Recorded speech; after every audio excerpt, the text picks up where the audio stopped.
감사와 영광의 박수 올리옵니다. 할렐루야. 오늘 이 자리에 하나님의 은혜가 충만한 줄로 믿습니다. 하나님의 선하심이 여러분들의 영혼의 만족이 되기를 주님의 이름으로 축원합니다. 일당백이라는 말이 있죠.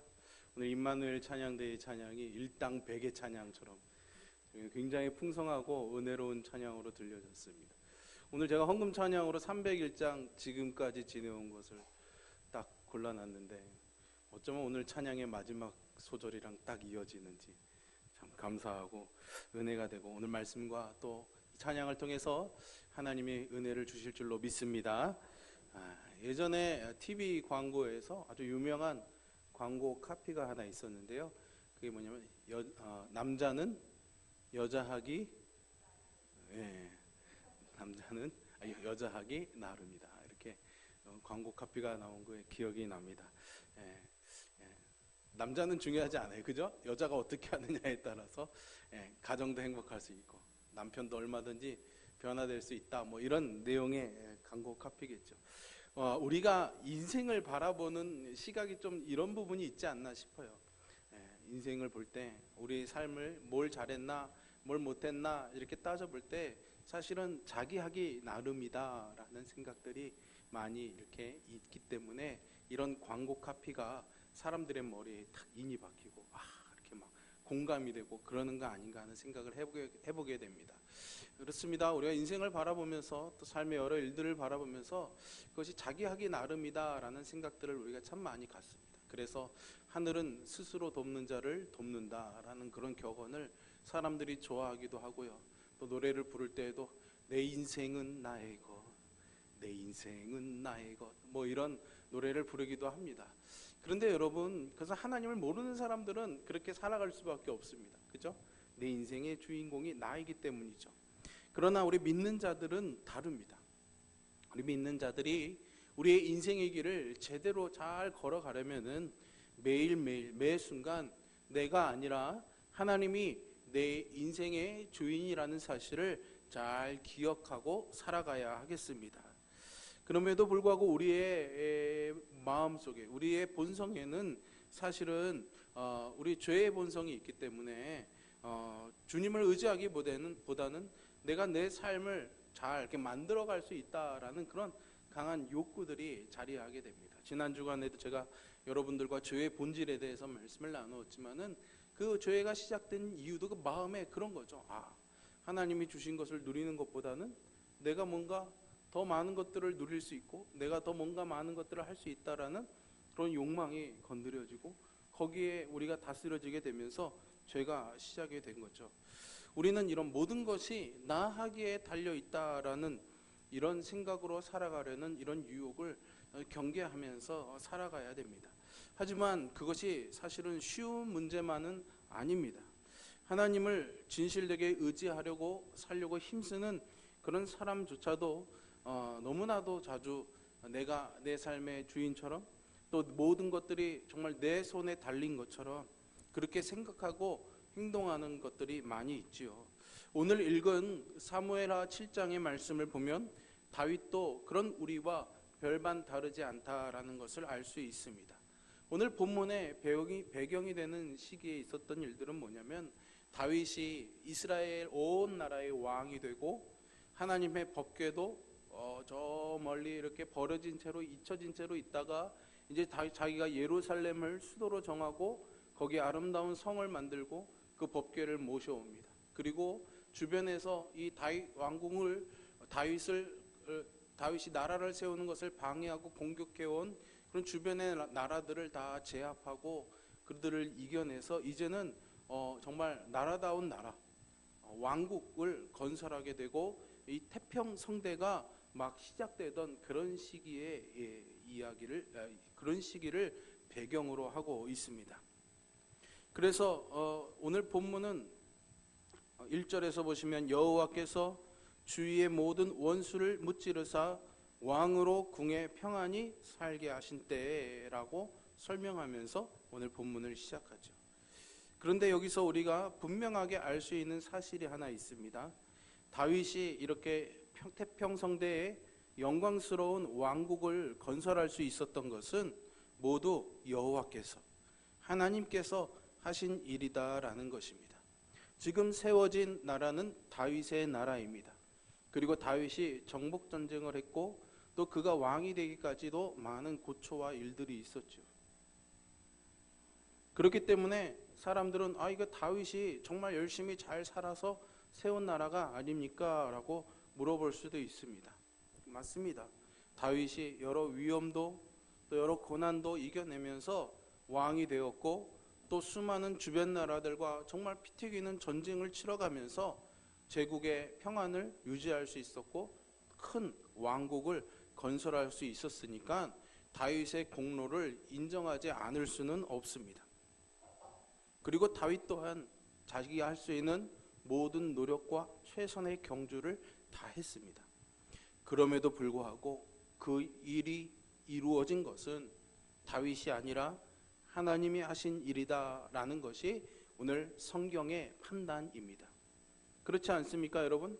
하나님께서 애시당초에 다윗을 왕으로 세우지 않으셨다면, 그리고 사울 왕의 집요한 그런 음모를 하나님이 막고 다윗을 지켜주시지 않았다면, 다윗의 마음을 인도하셔서 하나님의 마음에 합한 자로 살 수 있도록 도우시지 않았다면, 그리고 다윗을 통해서 영광스러운 나라를 일으키실 그 마음을 먹지 않으셨다면 사실은 아무 일도 일어나지 않았을 것입니다.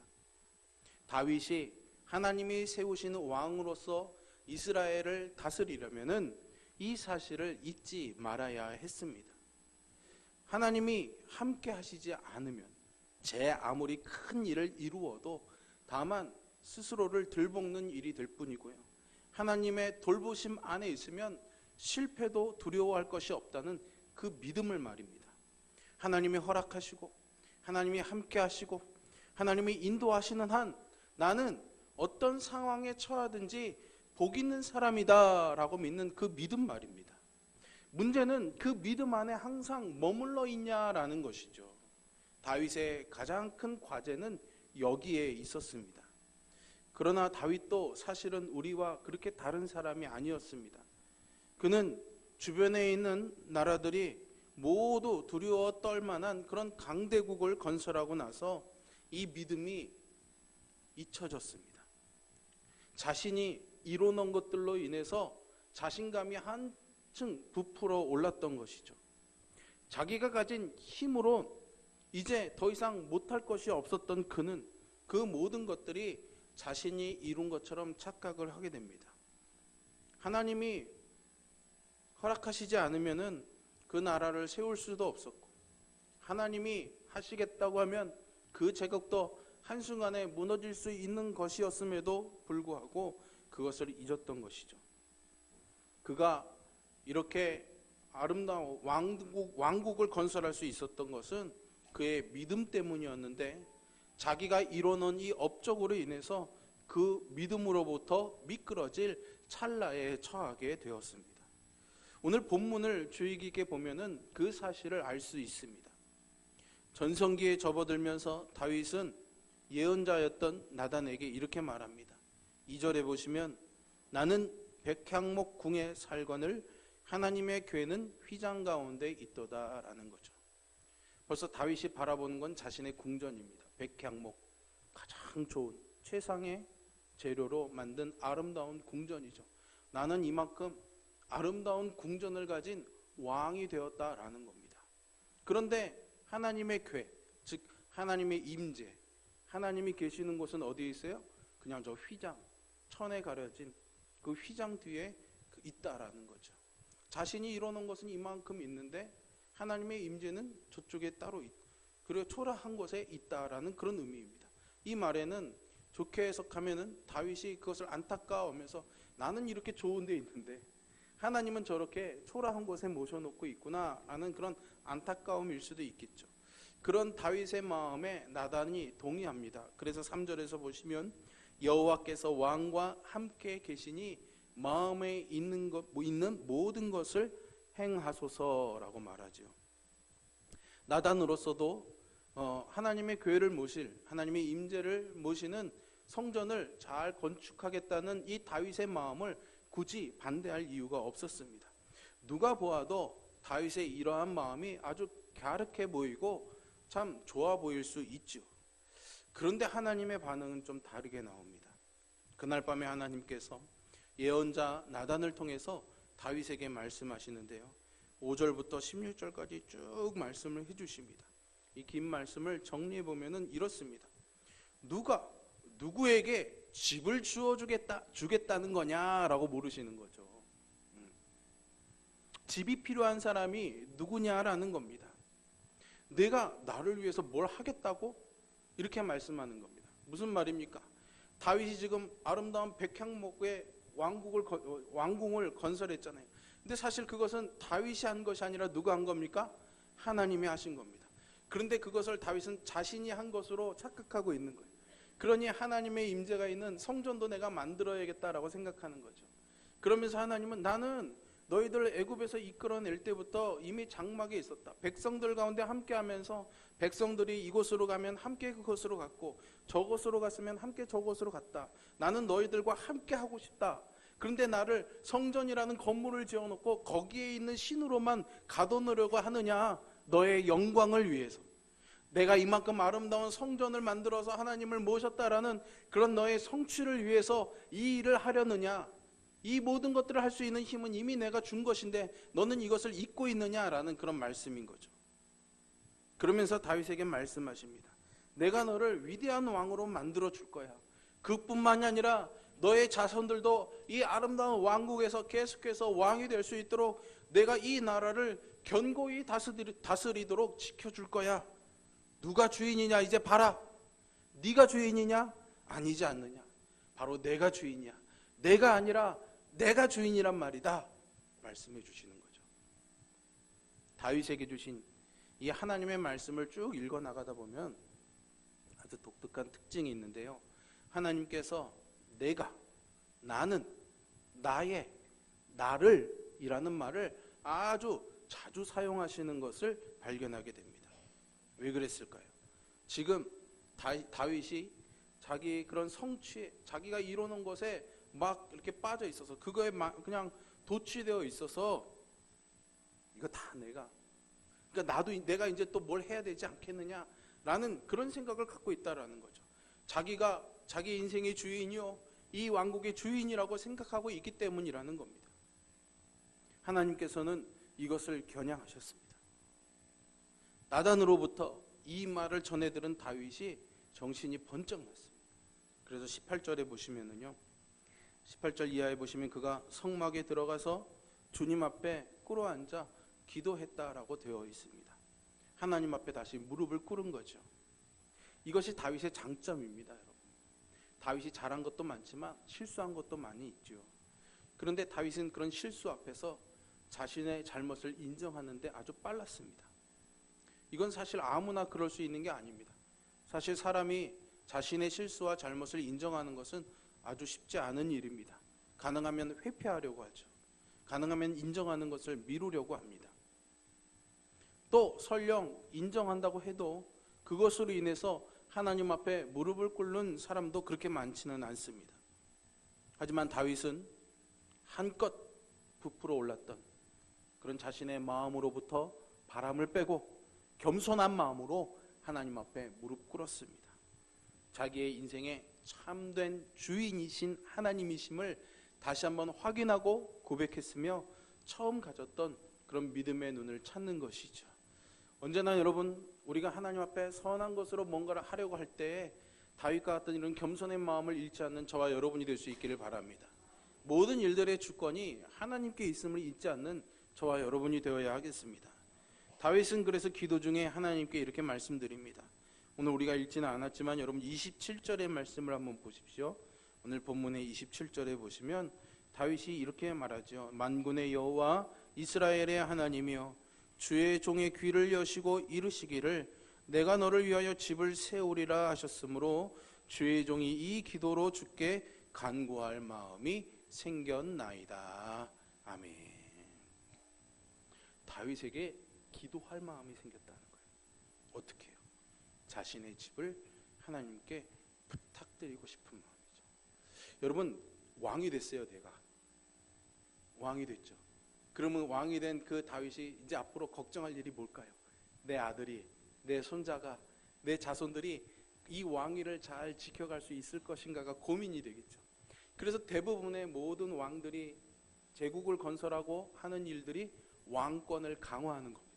아무도 이것을 탐내지 못하게 반대되는 세력들은 다 숙청하고 제도도 완비해서 감히 왕의 자리를 넘보지 못하도록 그런 것들을 만들어가죠. 다윗의 마음에도 그런 마음이 들 수 있었겠죠. 그런 마음이 드는 건 뭡니까? 내가 세우는 왕국이라는 마음이었겠죠. 그런데 하나님께서 그게 아니야, 네가 한 게 아니야, 내가 한 거야 라는 말씀을 해주시니까 다윗에게 새로운 기도가 생겼어요. 무슨 기도예요? 하나님, 내 집을 지켜주소서. 내 인생의 주인도, 이 왕자도, 내 가문도 하나님의 것이니까 하나님이 지켜주세요. 그렇게 기도하게 되는 겁니다. 다윗은 나단 선지자를 통해서 전해주신 하나님의 말씀을 통해서 자기가 꿈꾸고 생각해온 미래와 자신의 자손들의 그런 앞날보다 하나님이 더 놀랍고 더 크신 일들을 계획하고 계시다는 것을 깨닫게 되었습니다. 하나님께서 자신을 그토록 귀하게 여기시는 줄 예전에는 미처 몰랐는데 이제는 하나님이 나를 정말 귀하게 여기시는구나 깨닫게 된 거죠. 하나님의 은혜와 사랑에 감격해서 기도하게 된 겁니다.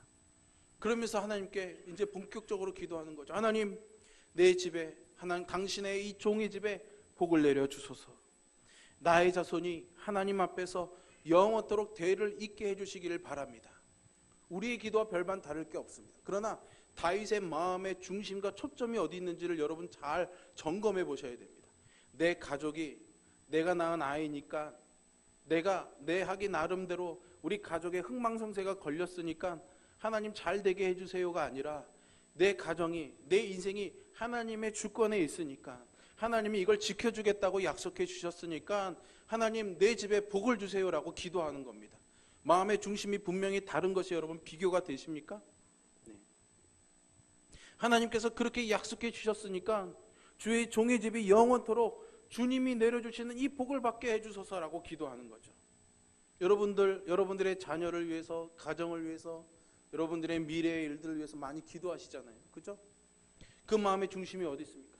내 하기 나름에 달려있다는 그 마음 때문에 하나님, 내가 하나님 앞에 믿음으로 이렇게 잘 사는 이 내 나름의 일을 하고 있으니 하나님 내 가정에 복을 주세요 라는 기도이십니까?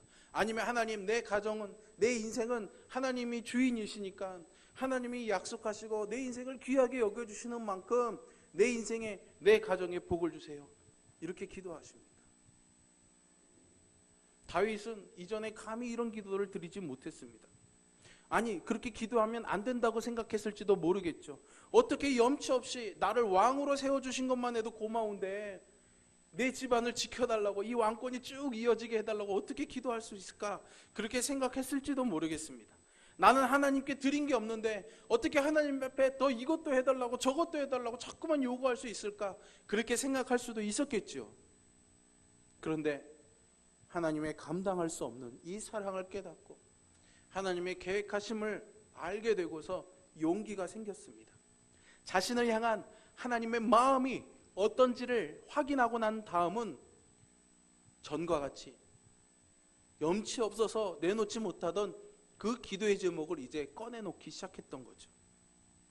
나단을 통해서 다윗에게 전해진 이 하나님의 음성은 오늘 우리의 귀에도 읽혀지고 들려지고 있습니다. 그리고 그 말씀이 오늘 다윗의 마음과 같이 우리의 마음을 울리는 말씀이 되기를 주님의 이름으로 축원합니다. 왜냐하면 저와 여러분이 생각하고 살아가는 것도 다윗과 그렇게 다를 바가 없기 때문이죠. 어떤 사람들은요, 하는 일들마다 잘 됩니다. 손대는 일들마다 왜 이렇게 잘 되는지 모르겠습니다. 그러다 보니까 내가 하는 일은 다 잘 돼, 이런 자신감으로 충만할 수가 있겠죠. 어떤 분들은 하는 일마다 잘 안 됩니다. 도무지 되는 게 없어요. 그죠? 만지면 깨지고 뭔 일을 시작하면 꼭 삐끄러지고 그런 분들이 있습니다. 그러다 보니까는 내 인생은 글렀어, 그렇게 포기해버리고 절망과 한숨 속에서 그냥 하루하루를 그저 그렇게 살아가는 분들도 있을 겁니다. 대부분의 사람들은 사실은 평범한 삶을 살아갑니다. 내가 내 삶의 주인이 내가 아니라 하나님이란 사실을 고백하고 인정합니다. 또 그렇게도 행동을 하지만은 사실은 그것은 잠깐이죠. 어느 순간 살아가다 보면은 그 주인의 자리에 내가 앉아 있게 되고 내가 뭔가를 이뤄보기 위해서 힘을 쓰면서 살아갑니다. 모든 것이 나에게 달려 있는 것처럼 그렇게 생각하고 행동하는 모습을 발견하게 되죠. 어느 쪽에 있든 상관없습니다. 어느 쪽에 있든 상관없습니다. 손대는 일들마다 잘 돼서 자신감에 충만하든지, 잘 안 돼서 그렇게 절망 속에 살아가든지, 이렇게 저렇게 오락가락하면서 살아가든지 하나님은 우리를 귀하게 여겨주시고 사랑해 주시니까는요. 그러니까 우리가 잊지 말아야 될 것은 뭐가 잘 되느냐 안 되느냐의 문제가 아니죠. 뭡니까? 내가 아니라 하나님이 내 인생의 주인이시라는 사실을 잊지 않고 그 사실을 매일매일 고백하고 선포하면서 살아가는 것, 그것이 제일 중요한 일입니다. 내가 내 자신과 내 가정에 대해서 가지고 있는 간절한 소원보다 더 좋은 계획을 하나님께서 가지고 계시다는 것을 믿으시기를 바랍니다.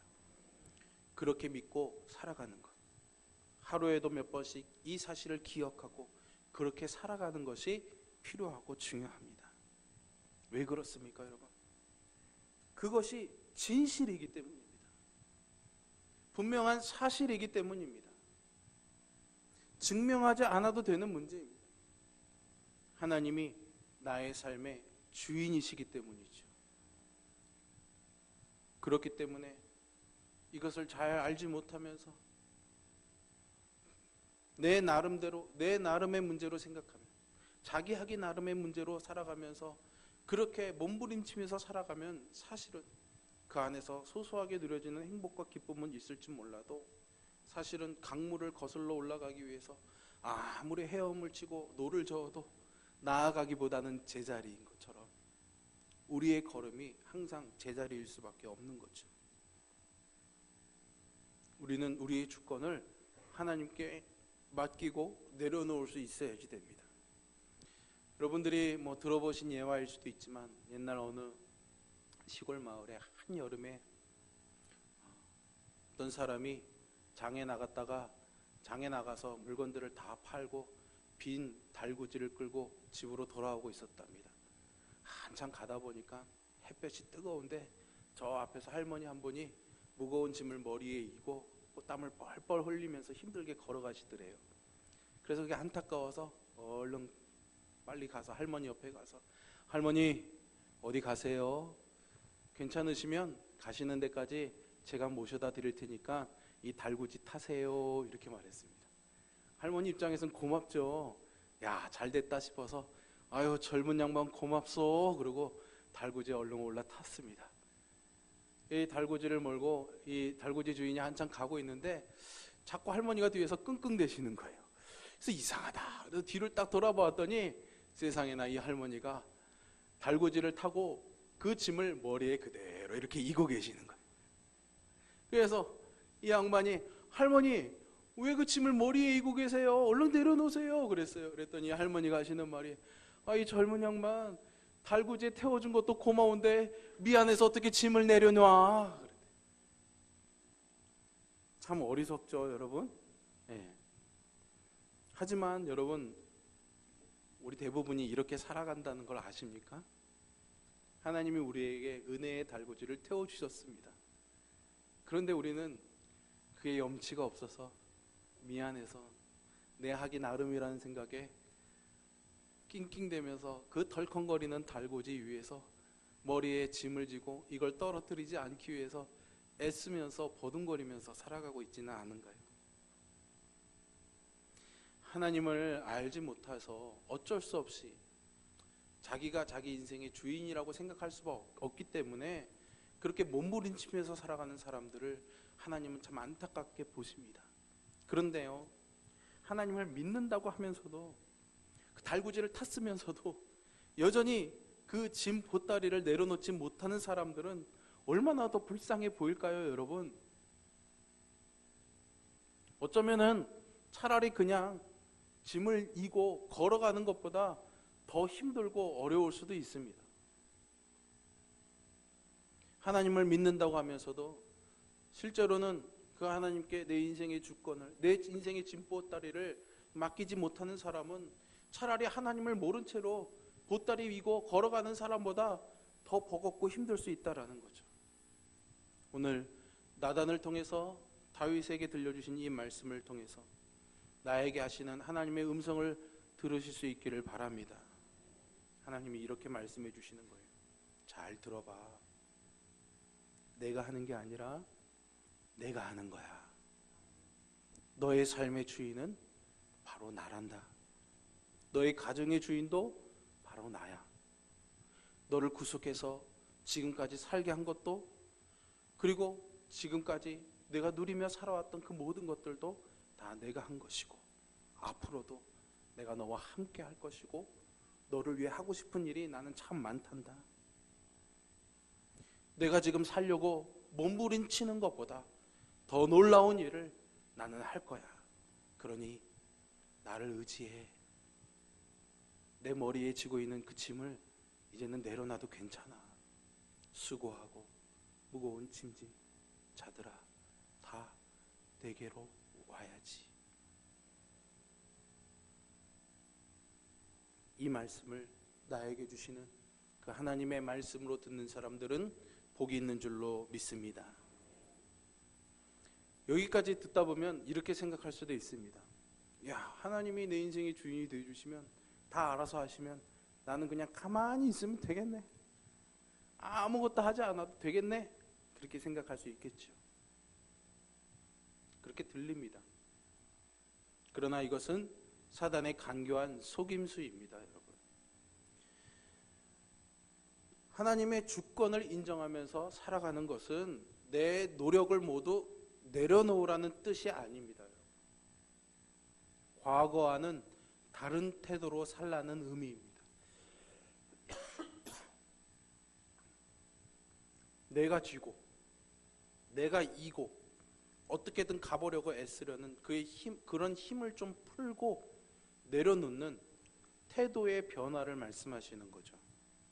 그래서 하나님의 주권을 인정하면서 살아가는 사람은 늘 하나님과 동행하기를 힘씁니다.